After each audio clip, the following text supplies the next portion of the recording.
Hi guys, hello everyone and welcome back to our channel technical civil.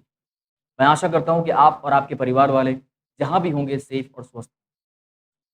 आप लोगों में से काफ़ी लोगों को या मैं कह सकता हूं ज़्यादातर लोगों को ये नहीं पता कि हमारे रेनफोर्स कंक्रीट स्ट्रक्चरल मेंबर्स में मैक्सिमम परसेंटेज ऑफ स्टील कितना होना चाहिए या कितने परसेंट से ज़्यादा एक्सीड नहीं करना चाहिए। ये आप लोगों में से ज़्यादातर लोगों को नहीं पता और मैं ये किस आधार पे कह रहा हूँ। तो मैं आपको याद दिलाना चाहूँगा, अगर आप हमारे चैनल को फ़ॉलो करते हो, तो हमारे चैनल पर आज से तकरीबन 3 दिन पहले हमने कम्युनिटी टैब में एक पोस्ट डाली थी, एक सवाल हमने वहाँ पर पोस्ट किया था। सवाल कुछ यूँ था, as per IS 456 2000 maximum percentage of reinforcement for structural members shall not exceed blank. ये सवाल था और मैंने उसके 4 ऑप्शंस आपको दिए थे। पहला ऑप्शन था उसमें 0.12% of the cross sectional area. दूसरा था 0.15% of the cross sectional area. तीसरा ऑप्शन था 4% और चौथा ऑप्शन था 12% of the cross sectional area. ये 4 ऑप्शंस मैंने आपको दिए थे। अब इस सवाल को लेकर ही काफी विवाद खड़ा हो गया है, ठीक है, वो भी हम आगे डिस्कस करेंगे। लेकिन उससे पहले आप ये जान लीजिए कि हम आखिर ये कंसेप्ट क्या है और मैक्सिमम जो परसेंटेज ऑफ स्टील हमारे स्ट्रक्चरल मेंबर्स में होता है वो आईएस कोड की निगरानी में कितना होना चाहिए और आईएस कोड हमें क्या रेगुलेट करता है, ये सारी चीजें हम पहले समझने की कोशिश करते हैं। तो आपके सामने यहाँ पर साइड में आपको दिखाई दे रहा है कि एक आईएस कोड मैंने ओपन कर रखा है। आईएस कोड 456 है, ठीक है, आईएस 456 2000 जैसे कि आप यहाँ पर देख सकते हो। अब इस आईएस कोड को हम जानते हैं, पहले देखते हैं इसमें आईएस कोड में कि हमें जो रेनफोर्समेंट चाहिए या जिसकी डिटेल चाहिए वो कहाँ पर है। तो काफ़ी लोगों को ये ढूंढना नहीं आता है। देखिए, ये जो इंडेक्स है इसका, इसमें यहाँ पर सारे जो टॉपिक्स हैं वो आपको दिए हैं, ठीक है। इसमें अगर मैं जाऊँ तो 26 के आसपास आपको एक टॉपिक मिलेगा।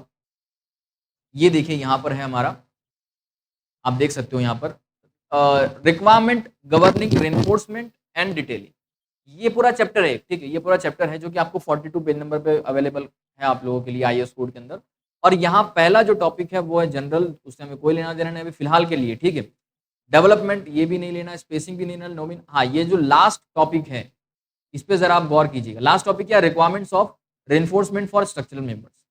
ये कहाँ मिलेगा आपको, तो बेसिकली ये आपको मिलेगा पेज नंबर 46 के ऊपर, ठीक है, पेज नंबर 46 के ऊपर ये आपको मिलेगा। तो अब हम चलते हैं 46 के ऊपर और पहले तो ये डाउट हम क्लियर कर लेते हैं कि मैक्सिमम परसेंटेज ऑफ स्टील जो होता है हमारे बार्स या हमारे मेंबर्स के अंदर वो कितने होने चाहिए, मतलब कितना, आईएस कोड क्या कहता है, मैक्सिमम कितना परसेंट से ज्यादा आप प्रोवाइड नहीं कर सकते स्टील। आपने ये तो कई बार सुना होगा कि मिनिमम मिनिमम मिनिमम होता है भाई, मिनिमम 0.1%, मिनिमम इतना, मिनिमम उतना। लेकिन मैक्सिमम के बारे में आप लोग नहीं जानते और आपको जान के हैरत होगी, बहुत मैं हैरान हुआ कि जब मैंने सवाल ये पोस्ट किया तो उसका जवाब जब मैं देखा तो जवाब के अंदर 100% जो लोगों ने जवाब दिए ना, तकरीबन 2200 लोगों ने अब तक जवाब दिए हैं, ठीक है। तो उनमें से 56% लोगों ने कहा है कि 0.12% of the cross sectional area. अब बताइए ये कहा किन्होंने, 56% लोगों ने, और ये जवाब क्या दिया है उन्होंने कि मैक्सिमम परसेंटेज ऑफ स्टील। अब ये पहले तो आप क्लियर हो जाइए, आपको सवाल समझ में नहीं आया, ठीक है। सवाल समझ में आ जाता तो सवाल में पूछा था मैक्सिमम परसेंटेज ऑफ स्टील, आपने जवाब दिया मिनिमम परसेंटेज ऑफ स्टील, ठीक है। तो ये हमेशा याद रखिएगा कि जिस चीज का आप जवाब देने जा रहे हो पहले सवाल समझ लीजिए। जिस तरह सवाल समझ में नहीं आता तो उस पर मेहनत कीजिए, 2 बार 4 बार उसको पढ़े, समझिए उसके एक एक वर्ड को कि क्या कह रहा है। तो ये मैक्सिमम मैंने सवाल पूछा था, तो ज्यादातर लोगों ने इसमें मिनिमम का आंसर दिया है, मतलब 0.12 का आंसर दिया, जो कि बिल्कुल गलत है, ठीक है। अब इसमें दूसरा तबका एक ऐसा था जो ये कह रहा था कि सवाल गलत है, तो उन लोगों के सवाल को भी मैं यहाँ पर पूरा क्लियर करता हूँ, ठीक है। पहले हम समझ लेते हैं कि एक्चुअली आईएस कोड हमें कहता क्या है, उसके बाद हम बाकी बातें करेंगे। वीडियो थोड़ा सा लेंथी होगा लेकिन सब्र से आप जरा इस वीडियो को देखिएगा। तो देखिए पेज नंबर 46 के ऊपर हम आ चुके हैं, जैसे कि आप देख सकते हो ये हमारे पास पेज नंबर 46 है और पेज नंबर 46 का ये देखिए यहाँ पर 26.5 पे क्लॉज है, क्या है वो, requirements of reinforcement for structural members, ठीक है। अब इसमें स्लैब, बीम, कॉलम सारे मेंबर्स अलग अलग दिए हैं, हम एक एक का विश्लेषण यहाँ पर करते हैं विस्तार में। चलिए, तो मिनिमम पहले देखिए, बीम हमें दे रखा है, पहले में क्या दे रखा है यहाँ पर, बीम के बारे में कहा गया। और बीम के अंदर टेंशन रेनफोर्समेंट की अगर बात करें तो मिनिमम रेनफोर्समेंट हमें जो टेंशन का होता है वो ये आईएस कोड कहता है कि भाई इससे गवर्न होना चाहिए। और जो मैक्सिमम होता है, देखिए यहाँ पर ये बी करके आपको दे रखा है, मैक्सिमम मैक्सिमम कितना होना चाहिए, तो उन्होंने कहा है कि 0.04 बीडी यानी उसके क्रॉस सेक्शन का 4%, ये मैक्सिमम है, इससे एक्सीड नहीं करना चाहिए। पहला पॉइंट नोट कर लीजिएगा, पॉइंट टू बी नोटेड, ठीक है। पहला पॉइंट बीम के लिए क्या कहा है कि मैक्सिमम जो परसेंटेज ऑफ स्टील है वो 4% of the cross sectional area से एक्सीड नहीं करना चाहिए, ठीक। दूसरा, इसमें कंप्रेशन की अगर बात करें तो वो कंप्रेशन के अंदर भी कह रहा है कि भाई 0.04 बीडी से ज्यादा एक्सीड नहीं करना चाहिए, ठीक है। ये बीम के लिए तो वैलिड हो गया कि भाई 4% से ज्यादा आप यहाँ पर रेनफोर्समेंट प्रोवाइड नहीं कर सकते। अब बात करते हैं दूसरे मेंबर की, और दूसरा मेंबर है हमारे पास स्लैब। देखिए यहाँ पर 26.5.2 के अंदर आपको जो है स्लैब दे रखा है, ठीक है।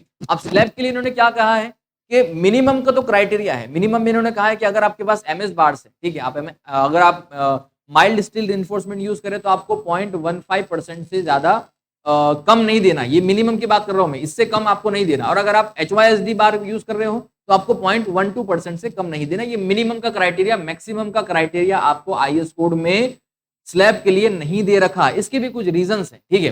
मैक्सिमम का क्राइटेरिया आपको पहले इसलिए नहीं दे रखा बिकॉज जो स्लैब का क्रॉस सेक्शन होता है as compare to beam and column वो काफी ज्यादा होता है, इसलिए इसके अंदर जो रेनफोर्समेंट की मात्रा होती है as compare to the cross section वो कम होती है।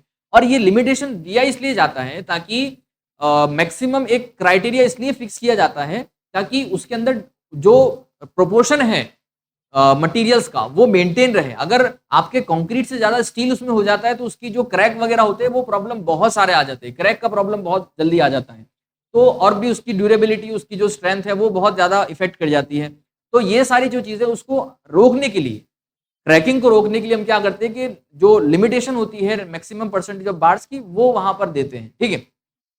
उसके अलावा फिर यहाँ पे देखिए अब स्लैब के अंदर उन्होंने लिमिटेशन नहीं दी मैक्सिमम की, और जरूरत भी नहीं पड़ती, स्लैब के अंदर मैक्सिमम लिमिट की जरूरत नहीं पड़ती क्योंकि ऑलरेडी उसका क्रॉस सेक्शन ज्यादा होता है। और हाँ, स्लैब के अंदर उन्होंने मैक्सिमम लिमिट नहीं दी, लेकिन स्लैब के अंदर हमेशा याद रखिएगा जब भी आप डायमीटर ऑफ बार प्रोवाइड करते हैं वो मिनिमम मतलब कम से कम होना चाहिए, बहुत ज्यादा मोटे बार्स हम उसमें प्रोवाइड नहीं करते टू अवॉइड द क्रैकिंग, ये भी हमेशा याद रखिएगा। बार आप जब प्रोवाइड करोगे ज्यादा मोटे तो वहां पर जो पकड़ होती है उसकी वो कम हो जाती है, या फिर जो एक हम कहते हैं ना स्ट्रेंथ होती है, जो बॉन्डिंग होती है वो कहीं ना कहीं इसमें गड़बड़ा जाती है। और उसके अंदर उसकी वजह से क्या होता है कि स्लैब वगैरह या किसी भी मेंबर के अंदर अगर एक्सेसिव अमाउंट ऑफ स्टील हो जाता है तो वहां पर क्रैकिंग वगैरह के प्रॉब्लम ज्यादा आ जाते हैं, ठीक है।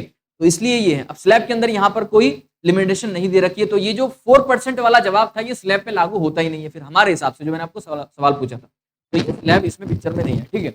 दूसरी चीज, अब बात कर लेते हैं हमारे पास तीसरा जो मेंबर है वो है कॉलम। यहाँ पर देखिए 26.5.3 का जो क्लॉज है उसमें कॉलम के लिए दे रखा है।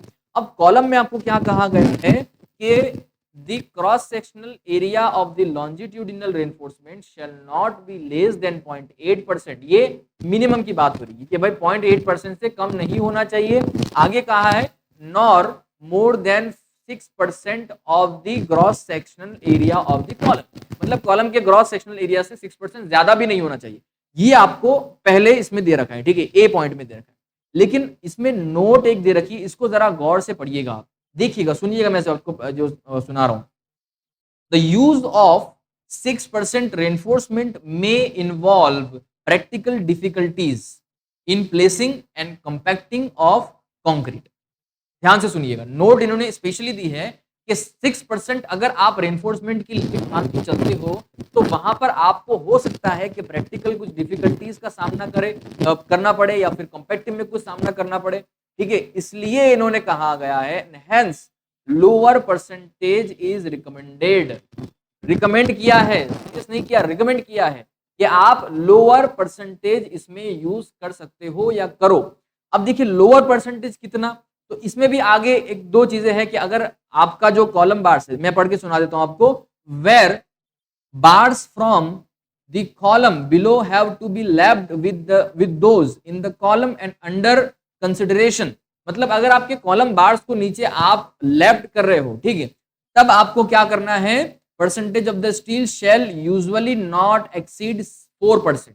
देखिए यहां पर कहा है कि जब आप लैप कर रहे हो तो आपका जो कॉलम परसेंटेज है, सॉरी कॉलम बार्स को आप अगर नीचे लैप कर रहे हो तो आपके अंदर जो कॉलम में जो रेनफोर्समेंट है या परसेंटेज ऑफ रेनफोर्समेंट है, ऐसी कंडीशन में 4% से ज्यादा एक्सीड नहीं करना चाहिए। पहले तो उन्होंने कहा है, नोट में रिकमेंड कर दिया कि 4% से ज्यादा यूज ना करें, बाद में उसका एक टेक्निकल कारण दे दिया कि आप इसकी वजह से 4% से ज्यादा यूज ना करें। इसका मतलब हम ये निष्कर्ष, और अब प्रैक्टिकल अगर साइड पर भी देखिए, कंसिडरेशन भी देखिए, जो आज रियल लाइफ में डिजाइनिंग वगैरह भी ज्यादातर होती है, तो हम 4% से ज्यादा उसके अंदर कंसिडर नहीं करते, बहुत रेयर केस में करते हैं। जनरली हम जो है कॉमनली 4% को ही यूज करते हैं, ठीक है। तो इसका मतलब क्या है कि अब जो मैंने सवाल पूछा था, सवाल मैंने क्या पूछा था कि आईएस कोड के मुताबिक, आईएस 456 के मुताबिक आपका जो मैक्सिमम परसेंटेज ऑफ स्टील है स्ट्रक्चरल मेंबर में, वो किससे ज्यादा एक्सीड नहीं करना चाहिए। और मैंने ऑप्शन दिया था आपको, उनमें से एक ऑप्शन था 4%। तो आपका सीधा साधारण सा जवाब आना चाहिए था 4%। लेकिन आधे से ज्यादा लोग कंफ्यूज थे, उन्होंने मिनिमम के लिए ऑप्शन तय कर दिया। कुछ लोग ऐसे थे जो सवाल को गलत मान रहे थे कि सर अलग अलग मेंबर्स के लिए अलग अलग रिक्वायरमेंट है। अब जो लोग ये कह रहे थे कि अलग अलग मेंबर्स के लिए अलग अलग रिक्वायरमेंट है, तो अब बताइए मुझे कि ये 3 मेंबर्स हमने अभी यहाँ पर आपके सामने देखे हैं, समझे हैं इसके आईएस कोड के अंदर, और तीनों में क्या डिफरेंट है, मुझे बताइए तीनों में क्या डिफरेंस आया है। अगर हम बीम की बात करें तो वहां भी 4% का, स्लैब के अंदर यहाँ पर कोई लिमिटेशन दे रखी नहीं है। कॉलम की बात करें तो कॉलम के अंदर हमें 4% यूज करना है, लेकिन वो जब लैपिंग नहीं कर रहे तब 6%। लेकिन उसमें भी नोट में कहा गया है कि रिकमेंड किया गया कि 6% नहीं बल्कि 4% ही यूज किया जाए, 6% से कम ही यूज किया जाए, ये रिकमेंड किया गया। इससे मतलब हम ये मान सकते हैं कि कॉलम के अंदर भी 4% यूज करना है, बीम के अंदर भी 4% यूज करना है। तो कंफ्यूजन कहां था? इसलिए ये सारी चीजें आपको समझना बहुत जरूरी है। देखिए आईएएस कोड हम सिविल इंजीनियर्स के लिए ग्रंथ की तरह होते हैं। अगर आप एक सक्सेसफुल और एक कामयाब और काबिल इंजीनियर बनना चाहते हो तो आईएएस कोड को हमेशा सीने से लगा कर रखिए। आईएएस कोड की हमेशा आप अध्ययन करते रहिए, उसको स्टडी करते रहिए। आईएएस कोड में आपके डिफरेंट डिफरेंट चैप्टर्स हैं, उनको आप पढ़िए, आसानी से समझिए।